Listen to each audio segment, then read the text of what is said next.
Hello everyone, Ron again, and in this video we're going to talk about reverb one more time because there's more to do with clarity that involves reverb. Reverb is actually heavily involved in achieving clarity by simply not making mistakes with it.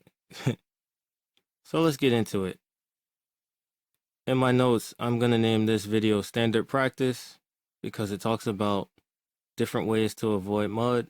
In the last video, we talked about sidechain compression, and in this video, I'm going to give you very practical tips about using reverb that have helped me and that I've seen across the internet so that you can just avoid making a muddy mix in the first place. And one tip is to put reverb onto the track later on. Unless you're using it for sound design, then you don't need to have reverb at the very beginning of the mixing phase, right?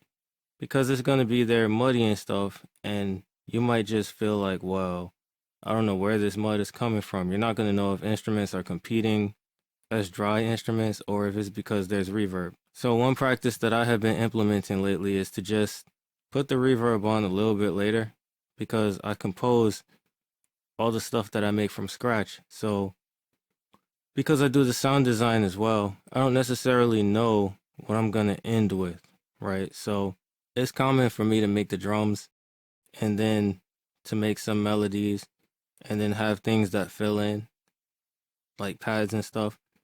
But I don't need to have reverb on the drums to add reverb to them later. So that's the first tip, is to just add reverb later. You don't have to if you know what you're aiming for already. There are examples where you would, where you have a definite goal in mind. And, you know, maybe you're just going to use very fast reverb times and you're going to avoid mud because you have a process. So you do it your way. But this is just what I've been doing and it has been helping. The next one is a tip that I talked about in the last video, which is to adjust the reverb level. So here, I have a fruity reverb too. Now for this to make sense, I am going to actually go to the mixer track. Because you see, Steel Hills is being fed into two reverbs. So there's a left one and a right one.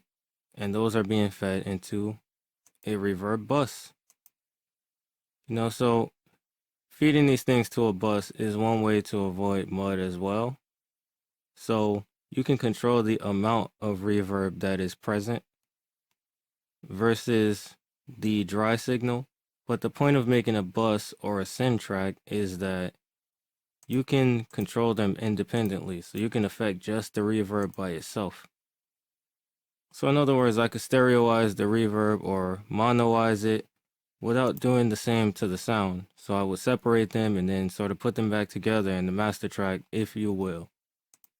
This is sort of like a precursor to that idea that's natural when you first begin, because we all do it and I've done it as well, where you put the reverb directly on the mixer track with the sound. And you just adjust the dry and wet level. See here,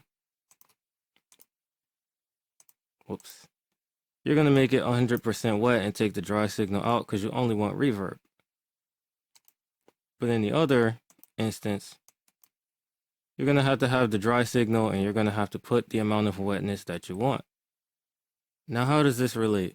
It's because you can do things separately to this track that you cannot necessarily do if it's just added on to the reverb. So I'm going to play a sound and you're going to see what it's like, because this reverb is just on the same track that Steel Hills is on. And this is something to be aware of, especially if you're just beginning.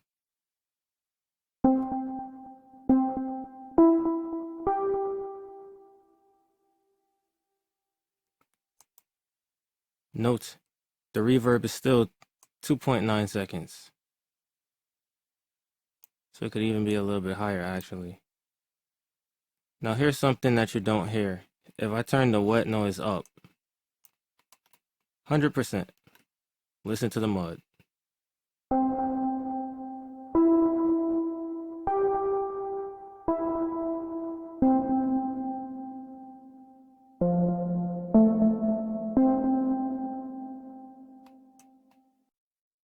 If you pay attention to this EQ as well, you can see the mud in the low end when I play the sound. Watch this.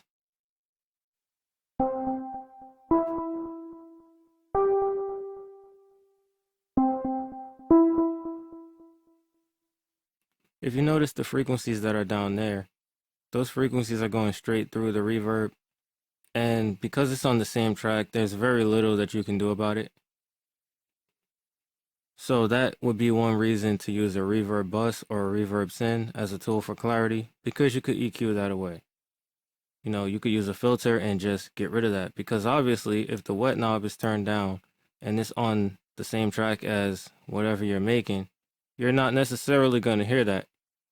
Now there are times when that's perfectly fine to be able to just filter out all the low end if you're editing something that's like a hi-hat, then you could put the reverb right on the track. I learned about this in the FL Studio demo projects, and there's a lot that you can actually learn by studying what the people have done that have created those songs and have just left them here for us. I was looking at one, and I think it was called Future House or Future Bass, and it was obviously like dance music, but I learned from it. I learned how to use Fruity Filter. I learned that you can actually put these reverbs on different tracks because they're not really CPU intensive. They're actually very friendly toward the CPU, like all of the plugins that FL Studio has. You contrast that with something like the more famous plugins that they're more powerful. I've seen when I worked with my cousin, some things he has in Pro Tools that cause the CPU to go up, even my own isotope plugins and exponential audio at times, but they sort of try to handle that by making the plugins shut themselves off with a threshold because those are reverbs. But if you look at the demo projects, you'll see these things just, Fruity Reverb 2 is just sprinkled in different places where they're affecting single tracks rather than having reverb buses. So does that not contradict what I just said? No, because if you put it on something like a hi-hat where you're going to EQ the bottom of it away anyway, then that's not really an issue. The next one is going to be pre-delay. It may not be intuitive to think about, especially if you don't give it a whole bunch of thought. But aside from creating distance, pre-delay also makes it so that the reverb sound is pushed back a little bit with relation to the original sound after it plays. So imagine if you were in a bathroom and reverb played or reverb happened at the same time as your voice, how hard your voice would be to understand. In fact, let's see.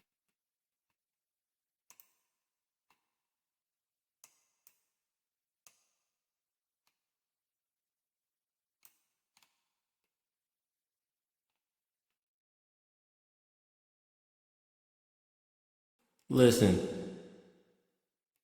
hear my voice competing with the reverb versus pre-delay. And see the dramatic difference. Here, here, here, here. So that's just a simple example using my own voice where I turned it up a little bit and made it more extreme so you could hear the difference in reality, but you can hear the clarity that comes from using pre-delay. It's not simply a means to create distance, even though it is effective for that. When the original signal is not playing at the same time as the reverb, the original signal is easier to hear. And so that's the simple way to put that. The next tip I have is using shorter decay times. Now, I had a 2.9-second reverb on this steel hills right here, and I put it directly on the track, right? And that was because in the other video I did the same thing with these two and combined them to demonstrate that they will survive in mono, and to demonstrate some of the other things I'm going to demonstrate in this video. And of course, for the last one, like, there's the fruity limiter that I was using to sidechain it. So what could I have done differently? Let's say if there were multiple sounds in the mix. I could have made one sound and exported that one sound and put it independently on an audio track in the playlist. And I could have just run that one sound through Reverb and had the other thing sidechaining it, rather than for it to be happening in real time. But if I decided that I just wanted this to have the feeling of reverb, because that's a concept as well, reverb that you can hear versus reverb that you can feel, which I discovered recently. I had never heard anybody talk about it. Reverb being felt is achieved by a very short decay time, let's say 0.1 second or 0.2. And these are the types of things you'll find in the FL Studio demo projects, where it's very short. The pre-delay is pretty short too, and it's too fast to be perceptible. So you just feel that reverb and it blends into the environment when you turn it up or down. Rather than you having to hear it, you just know it's in the same space. And you can do this with things like hi-hats, snare drums, you know. And it's a very useful tool because you don't have to have mud in your mix if you do this. I mentioned before that some people like to quantize the reverb time. They'll take the tempo, divide it into 60,000, because there are 60,000 milliseconds in 1 second. So if you have 110 beats, then it's 110 beats per 60,000 milliseconds. And when you divide that, you can figure out how many milliseconds a quarter note, an eighth note, a 16th note all take up. So they will make the reverb last for that amount of time or just lower than it. And there are reverbs and delays as well that have the option to quantize the output. So that's good to understand. A shorter decay time will help you to avoid mud, especially, you know, if you have a lot of instruments in the same range, like the low mid range, because it can get crazy. Moving along, we can discuss a reverb bus or a reverb send track. So you're sending the original signal into the reverbs like I am here, and then these two are combined in this case because I wanted a wider sound that would not disappear in mono. But because of the concept of this acting as the dry signal and these two acting as the wet signal, I can mix that by taking this knob here and reducing the amount of the dry signal that's being sent. And when it's at 0, that's what sidechaining is, because it will receive the information from whatever is played here, but no sound will go to it. I'll put it back to 100. There's a second way to do this in FL Studio. If you go to Gain, and you go to Fruity Send, you sidechain the track, and then you choose which one you want to send it to. And the difference is that if you send it this way, it will play when this sound is muted. But if you have it this way, where it's going after the mixer track and is going into the next one, when this track is muted, the reverb will stop too. So that's another way to avoid muddiness, is just to send less of the audio signal to the reverb. Like you could send a hi-hat to a reverb bus. There's nothing wrong with that. but you may not want to hear that hi-hat, so you could just send less of it. You know, it doesn't change the fact that you still don't want a long reverb tail on your hi-hat because they'll all start to sound like noise, especially if the hat is playing 16th notes. They're going to have a reverb tail on each and it's going to start to blur them out. And there's no reason to sidechain something like that. It just doesn't make sense. It's unnecessary work. You could either put a reverb with a shorter decay time on the hi-hat, or you could send less of the hi-hat signal to the reverb. So that's another way right there to avoid mud and to have clarity. You have ducking with automation. So in the last video, I talked about sidechain compression, where the signal is going in and it's giving the information so that it will cause the reverb track, for example, to duck. But you could do that manually by automating the parameters. In FL Studio, you go here, you click something, click Create Automation Clip, and then you go to the playlist, and you can change that parameter over time. So I could automate the volume to do what I wanted it to do as the song is playing. That's more time consuming though, so we sidechain because it's faster. But it's useful in other ways, which I'll probably discuss in other videos. Now you have the Abbey Road trick, which leads me to what I did here. You have the equalizer. Now the Abbey Road trick is when you take the reverb and you send the signal to a reverb bus where it's by itself. The reverb, that is by itself. You high pass it and you cut everything up to 600 hertz, and then you low pass it and you cut everything down to 10,000 hertz. And you can see that's what I've done here. It's the same thing.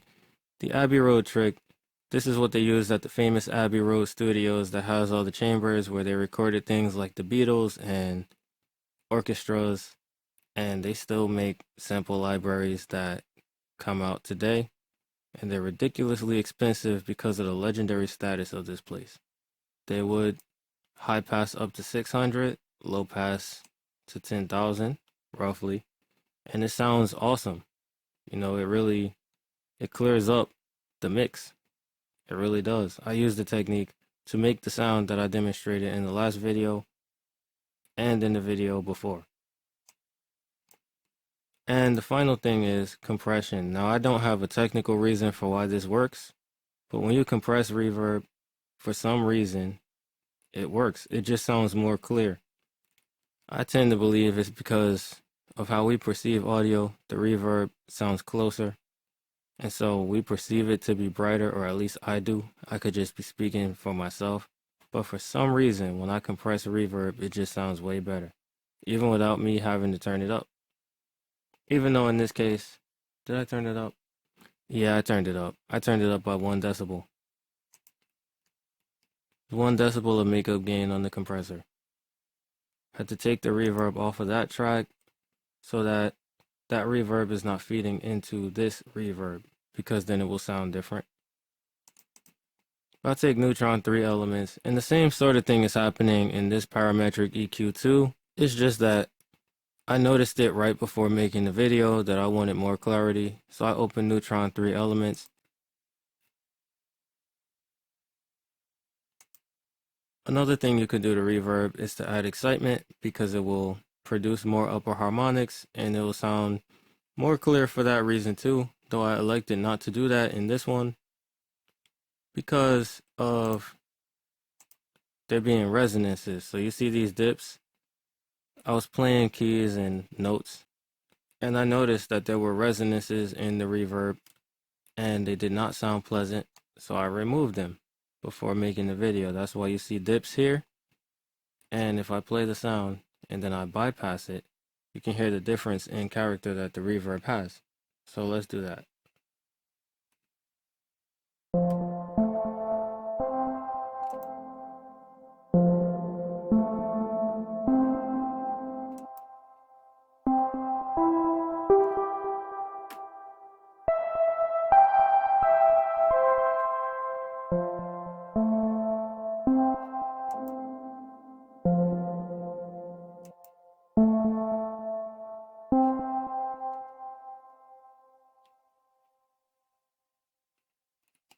So as I compare the bypassed and unbypassed neutron 3 elements with the equalization and the compressor, you can hear that there's a whole lot of mud that is in the low end.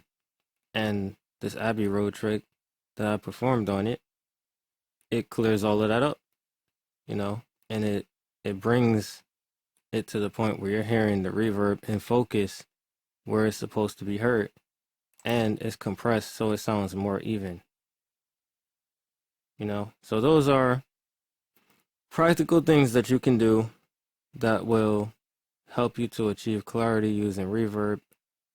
If I think of anything else to say about reverb, then I'll make another video on it. Maybe if I do a video making pads, reverb will come in handy. Possibly using a reverb where you freeze it and it just keeps on playing the reverb endlessly. But I haven't made anything using that, even though I do want to. That really seems interesting. But such things are for another time. So if you made it this far into the video, I thank you for watching. Have an awesome day as usual. Peace.